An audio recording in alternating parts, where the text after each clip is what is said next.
Hey, good afternoon. It's Coach Marianne with Action Coach in Winston-Salem, North Carolina. And this is going out to all the business owners and North Carolina business pathfinders and just folks in this local business community.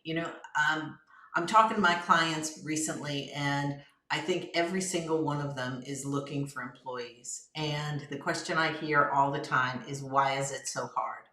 Every single business that I speak with is struggling to hire good people and to keep the and now everyone, employees and employers, are all stressed. So many believe that it's the unemployment benefits that's continuing to keep candidates away. And is that right or is it wrong? Well, yes, in some instances it's right, and in some instances it's wrong.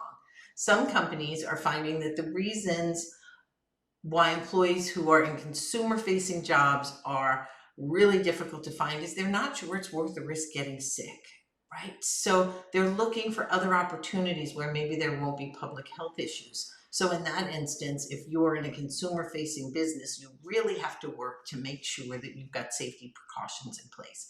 I know there's, people on both sides of the argument about wear a mask, don't wear a mask, get vaccinated, don't get vaccinated. But if you are in a public facing business, you need to make sure that your employees and your clients that come in feel safe about the way you're running your business.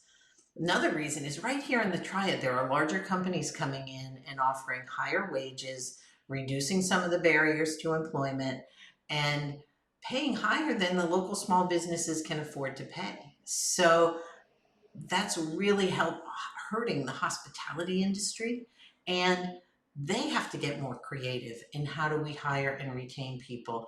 And so I know that the food industry, the prices are going to go up when we go out to eat, but that's because they have to pay more for their goods and services right now, but they also have to pay more to keep and retain and incentivize employees to come and work for them.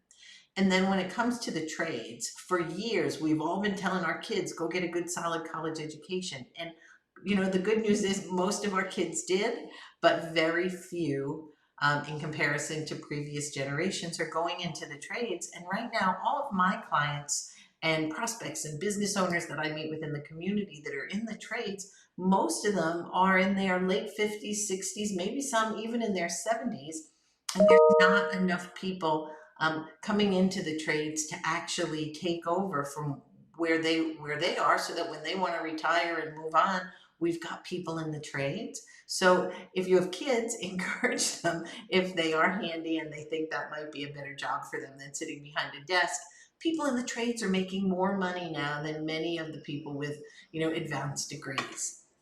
So what do we do, right? First, we want to make sure when we're going to hire that we have the right job description. Remember, your job description is marketing for the right people in this environment. It can't just have the what you want them to achieve and what the rules of your game are. You actually have to have, what are the benefits of working for you? Why would somebody want to work for you over someone else?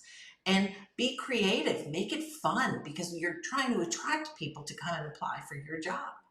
And then look at what some of the larger companies are doing, right? They might be offering a little bit more money, a little bit more flexible benefits. So I know you can't probably keep up with all of them, but see what you can do to make adjustments to make it a little easier to work within your organization. Because if people have understand your culture and your vision, even when you give them flexibility, they're going to put in their all for your company. So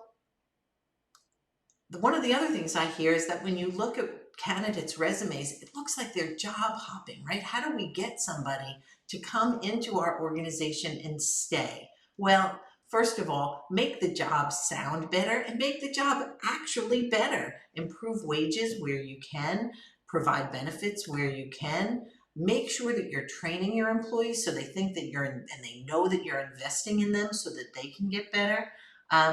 Make sure that you respect them, because if you expect respect back as an employer, you have to treat your employees with respect. And unfortunately, that's not always the case. Make sure also that your supervisors or managers are also treating them with respect. Is there an area within your organization where there's higher turnover? Then we want to look at what's happening in that area. And most importantly, do you need leadership training?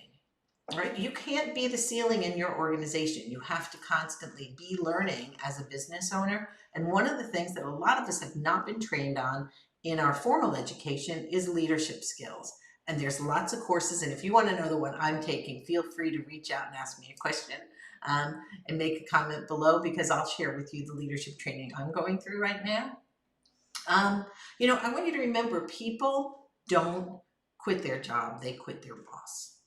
And so make sure that you've got a relationship with your team, that they feel respected, that they love to come to work. And yes, not every day is a box of chocolates, and we get that, but you have to work really hard to make sure that your team knows you care, because then they will care right back.